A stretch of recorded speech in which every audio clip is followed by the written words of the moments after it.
Sahabat, Assalamualaikum Nusantara yang dirahmati Allah. Ketika Nabi SAW berangkat hijrah, kala itu rumah Nabi SAW bukan hanya sekedar ada Saudah saja ya, karena setelah hijrah beliau membawa Aisyah untuk masuk ke dalam rumahnya.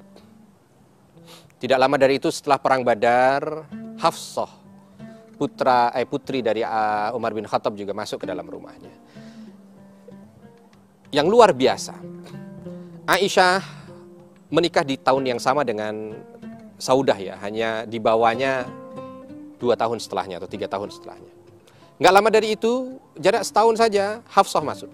Aisyah sama Hafsah ini relatif usianya berdekatan. Ya. Nah, jadi kadang-kadang di rumah itu terjadi konflik-konflik antara Aisyah dan Hafsah, Apalagi Aisyah yang merasa bahwa dia yang pertama, tapi Hafsah punya sifat yang mewarisi ayahandanya. Ya. Nah, singkat cerita, yang ternyata yang mampu menjadi penengah di situ adalah Saudah binti Zum'ah juga. Dengan kedewasaannya, di saat satunya ngadu apa, dia sampaikan kepada yang ini beda. Di saat satu yang ini disampaikan kepada yang ini berbeda. Padahal itu merupakan bahagian awal dari masa Nabi berada di Madinah ya. Yang tentu ini bukan masa mudah karena baru datang ke Madinah, belum ada orang yang banyak mengenal ya. Terus terang juga mungkin kedudukan masih belum stabil, apalagi ditambah orang munafik.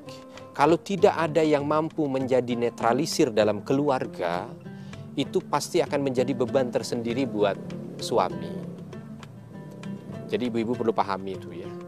Kadang-kadang suami kita itu menjadi tidak kuat itu bukan perkara beliau tidak kuat, tetapi karena ibu-ibunya tidak mampu membuat dia kuat. Gitu. Ya, sudah benar. Kadang-kadang ada yang di luarnya itu sebagai pimpinan. Tapi begitu masuk ke dalam rumah udah. Ingat, jangan bangga yang begitu. Oh, ini ada orang yang bangga. Oh, Ustadz belum tahu. Suami saya mah di luar aja begini. Kalau di rumah mah salah itu. Kok bangga ya ketika suaminya seolah kalah dengan dia? Tidak, bukan begitu. Justru kita belajar dari Saudah binti Zum'ah ini adalah ketika beliau itu mampu menjadi netralisir ya. Menjadi stabilizer ya, membuat suaminya sehingga di masa-masa krusial baru menjadi seorang pendatang, pengikut belum banyak, karena terus terang segala keburukan itu ada di Madinah dibanding dengan Mekah. Ada orang bilang sulit hidup di Madinah, tidak. Sulit hidup ada orang bilang sulit hidup di Mekah, salah. Hidup itu sulit di Madinah.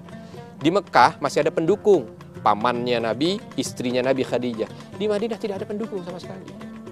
Di Mekah musuhnya cuma satu, kafir Quraisy saja. Di Madinah musuhnya ada kafir Quraisy, munafik, Yahudi, Nasrani, musuh semuanya kala itu. Pendukung di Madinah siapa yang mendukung? Nabi saja pendatang. Ya, kalau di Mekah agak lumayan karena memang kampung aslinya. Artinya kalau dilihat dari segi kesulitan, awal muasal Madinah itu jauh lebih sulit. Ya.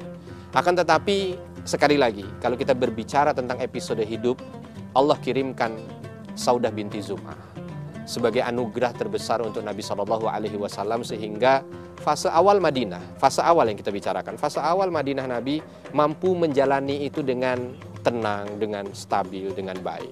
Sehingga istilah pesawat itu lepas landasnya begitu sudah terbang, kalau sudah terbang itu sudah aman. Krusialnya ketika mau lepas saja gitu ya.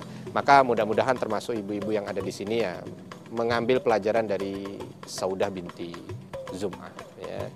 Bagaimana ketika menjadi seorang istri di masa-masa krusial itu bisa menjadi satu kenangan indah tersendiri. Makanya ketika fase sebelum Nabi SAW meninggal dunia itu, karena Saudah ini sudah tua ya, seolah Nabi ingin menceraikannya supaya tidak jadi beban buat Saudah gitu. Karena takut nanti jadi omongan istri yang lain atau apa.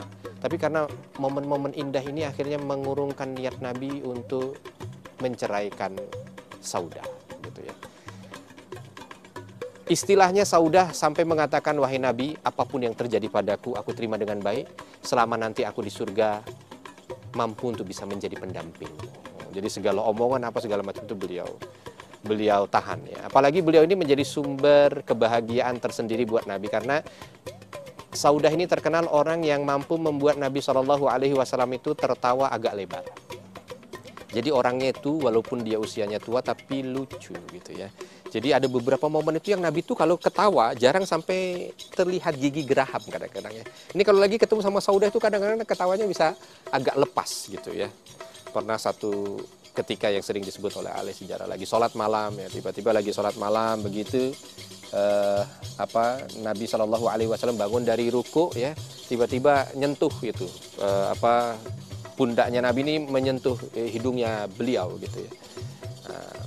Terus selesai assalamualaikum, Saudah masih pegang begini. Dia tanya, wahai Rasul, kalau orang sholat tetap megangin hidung begini, kira-kira sah nggak sholatnya? Lah kenapa kamu pegangin hidung? Karena tadi waktu engkau berdiri dari ruku, hidungku ini kena punggungmu, takut nanti keluar darah gitu ya. Karena kenapa kok sampai maju-maju? Badanku gemuk, katanya gitu ya. Jadi dia tidak sengaja, dia tanpa sengaja. Dan Nabi tertawa terus. Pertanyaan dijawab dengan jawaban yang membuat Nabi tertawa, Itu ada masa sesuatu yang diinginkan oleh ahli keluarga itu adalah sesuatu yang bisa membuat mereka bahagia. Ya, mudah-mudahan kita semua yang hadir di sini termasuk bahagian orang-orang yang ditakdirkan oleh Allah untuk bisa senantiasa membahagiakan keluarga. Kalau ada kesalahan saya mohon maaf. Subhanakallahumma bihamdika asyhadu an la ilaha illa anta astaghfiruka wa atubu ilaik.